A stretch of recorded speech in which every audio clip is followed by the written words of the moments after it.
Rising inflation is forcing many people to update their retirement plans. A new survey from BMO found Canadians now expect to need $1.7 million to retire.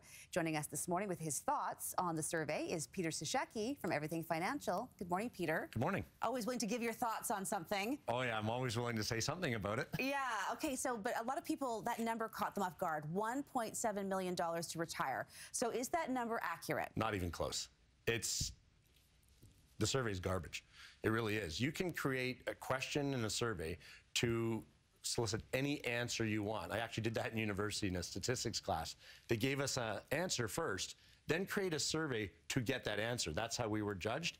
And it's just not accurate because it's not individual to the person. Every situation is different, and we don't have time. I could sit here for hours and give every example why it's not accurate. Okay, so if not accurate, I mean, that number was alarming for a lot of people because it's like, oh my gosh, I don't have enough to retire. So what would be the purpose of doing that? Guess what? Buy more RSPs. If you read the actual whole article, the whole reason was the shock value. Think of the time of year we're in, not RSP, we won't say the S word, right. RSP deadline time. Right. And it's to get people to buy more RSPs than they probably need, get them to do that impulse buying, kind of like yesterday where you do impulse buying, buy more flowers. Right, for Valentine's Day. And that's what it was really for. And when you read the article, you see that in the article. It's an RSP grab. Did you find that people were, calling you and saying, hey, I need to contribute more?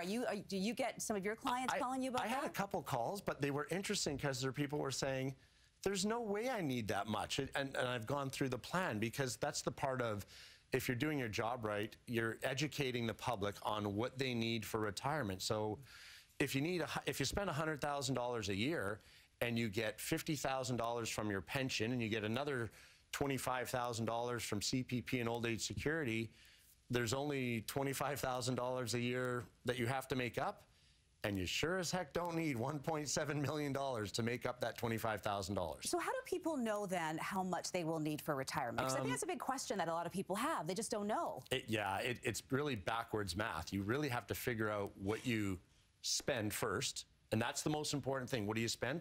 Because most people spend the same at retirement than they do before retirement. They just spend it differently.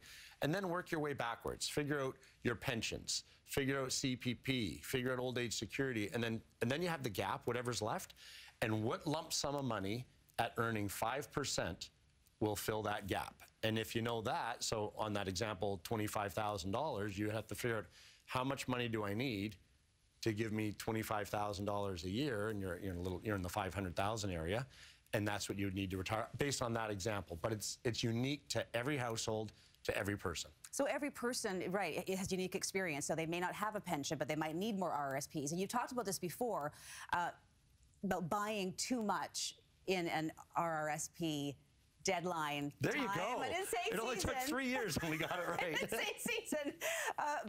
So, I mean, how does that impact people if they don't want to buy too much? Yeah, and I had this question from a viewer the other day, and they didn't understand when we've talked about this. They're in a 42% tax bracket, and they thought going down to a 32% tax bracket is a good thing. And I'm like, no, you just left 10% on the table with the government. So we're trying to always teach people, buy right to the floor of your tax bracket, but you also have to figure out, what do I need to accumulate to get what I need for retirement? Maybe it's not 1.7 million, maybe it's 650,000. But that could be between RSPs, TFSAs, just regular cash investment savings. And there's where, and we talk about it all the time, building a plan, it's not a scary thing. It's very educational, and it really empowers you with your money to have a proper plan. Yeah, a lot of people want to know that they're going to be okay. Peter Cishecki with Everything Financial, thanks for joining us this morning. Thanks, Gary.